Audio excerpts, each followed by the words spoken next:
Ukraine అధ్యక్షుడు కనుక Trump చెప్పినట్టు నడుచుకోకపోతే జరగబోయే పరిణామాలు ఇక్కడ చాలా కీలకమైనటువంటిది.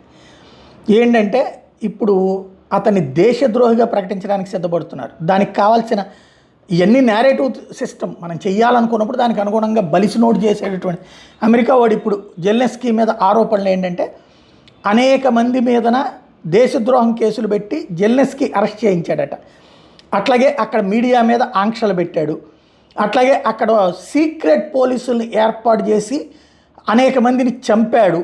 ఏది యుద్ధం సందర్భంలో, అంటే యుద్ధం సందర్భంలో శత్రు సైనికులుగా తన దేశ పౌరుని, తన దేశానికి సంబంధించిన అధికారుల్ని, అలాగే అక్కడ ఉన్నటువంటి దేవతా విగ్రహాలు అట్లాగే ఇతర మతాలకు సంబంధించిన ప్రార్థనా స్థలాల్ని ధ్వంసం చేశారు అన్నటువంటి మరొకటి.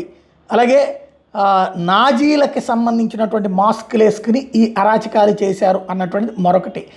ఓవరాల్గా సివిల్ సొసైటీ డిస్ట్రాయ్ చేశాడు. ఈ అభియోగాలతో ఇప్పుడు జెలెన్స్కీ మీదన ఛార్జ్ షీట్ ప్రిపేర్ చేస్తున్నారు. జెలెన్స్కీ కనుక యుద్ధం విరమించడానికి ఒప్పుకుని ఆల్రెడీ ఒకప్పుడు కోల్పోయినటువంటి ప్రాంతమే కాకుండా 2014 కోల్పోయిన ప్రాంతమే కాకుండా తాజాగా రష్యా ఆక్రమించుకున్న ఏదైతే జపోరిజియా, కేర్సన్, డొనెట్స్క్, లుహాన్స్క్ ప్రాంతాలు ఉన్నాయో అవన్నీ వదులుకోవడానికి సిద్ధపడకపోతే అతనిని దెబ్బతీసేటటువంటి ప్రయత్నం ప్రారంభమైంది.